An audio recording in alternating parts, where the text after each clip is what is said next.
Hello बच्चों, let's read the question. The question is saying match the column and choose the correct option. Column 1 में है totipotency, 2 में है micropropagation, somaclone, somatic hybrid and biofortification.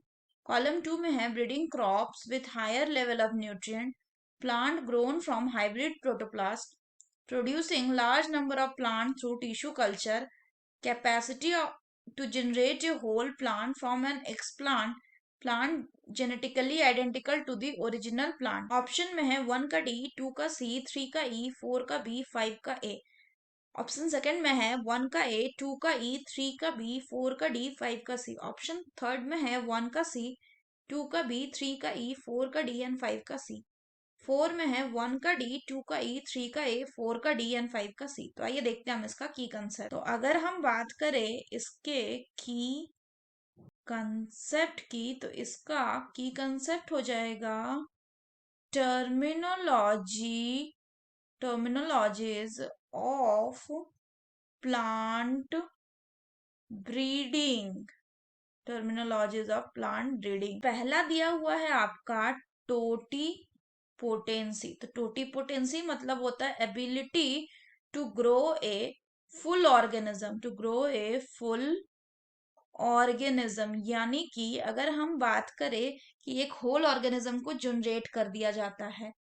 दूसरा बोला गया है आपका माइक्रो प्रोपेगेशन. तो अगर हम माइक्रो प्रोपेगेशन की बात करें तो माइक्रो प्रोपेगेशन क्या होता है? ये एक रैपिड वेजिटेटिव प्रोपेगेशन है. It is a rapid vegetative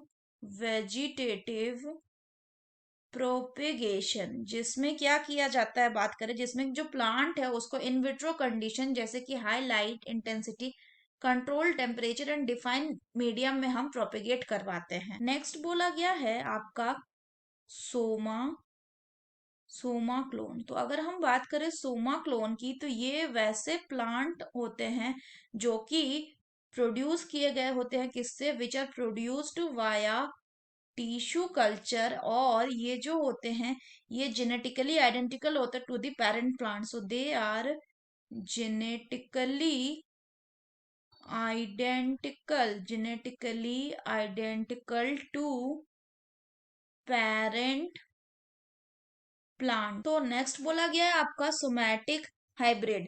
तो अगर हम बात करें सोमैटिक हाइब्रिड की, तो सोमैटिक हाइब्रिड जो होता है ये क्या होता है? ये वो सेल है जो बनता है किससे? Which is formed by the process of somatic hybridization. तो सोमैटिक हाइब्रिडाइजेशन में अगर हम बात करें कि क्या करते हैं, तो इसमें हम प्रोटोप्लास्ट का फ्यूजन करते हैं. दो डिजायर्ड पेरेंट को लेके उनके सेल वॉल को लाइसिस करके उनका प्रोटोप्लास्ट लेते हैं, फिर उनको हम फ्यूजन करवाते हैं किसी केमिकल जैसे कि पेक्ड यानी पॉलीइथाइलिन ग्लाइकॉल के प्रेजेंस में, और फिर उसके बाद न्यूक्लियर फ्यूजन होता है. उसके बाद एक सेल बनता है जो सोमैटिक हाइब्रिड कहलाता है. लास्ट है आपका बायोफोर्टिफिकेशन. फोर्टिफिकेशन. तो अगर हम बायो फोर्टिफिकेशन की बात करें तो ये क्या होता है? ये प्रोसेस होता है. It is the process of improving किसको? न्यूट्रिशनल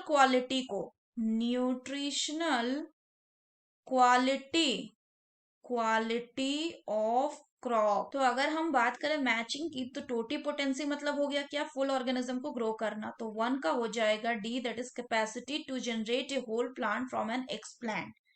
2 में है माइक्रो प्रोपेगेशन. इसका मतलब है क्या? कि रैपिड वेजिटेटिव प्रोपेगेशन है. सो ये क्या है? Producing large number of plant through the tissue culture. तो ये क्या हो जाएगा? दिस इज माइक्रो प्रोपेगेशन यानी 2 का हो जाएगा सी. 3 में है सोमा क्लोन. तो सोमा क्लोन क्या होते हैं? ये वैसे प्लांट होते हैं जो टिश्यू कल्चर से बनते हैं और जो जेनेटिकली आइडेंटिकल होते हैं to the parent plant. So plant genetically identical to the original plant यानी 3 का हो जाएगा ई. सोमैटिक हाइब्रिड क्या होते हैं? सो प्लांट जो ग्रोन किए जाते हैं हाइब्रिड प्रोटोप्लास्ट से यानी प्रोटोप्लास्ट के फ्यूजन से. तो 4 का हो जाएगा बी. एंड बायोफोर्टिफिकेशन मतलब हो गया breeding crops with higher level of nutrient. तो 5 का हो गया ए. तो 1 का डी, 2 का सी, 3 का ई, 4 का बी एंड 5 का A. The correct option will be option 1. So that's all for the question बच्चों. Hope you understood it well. Best of luck.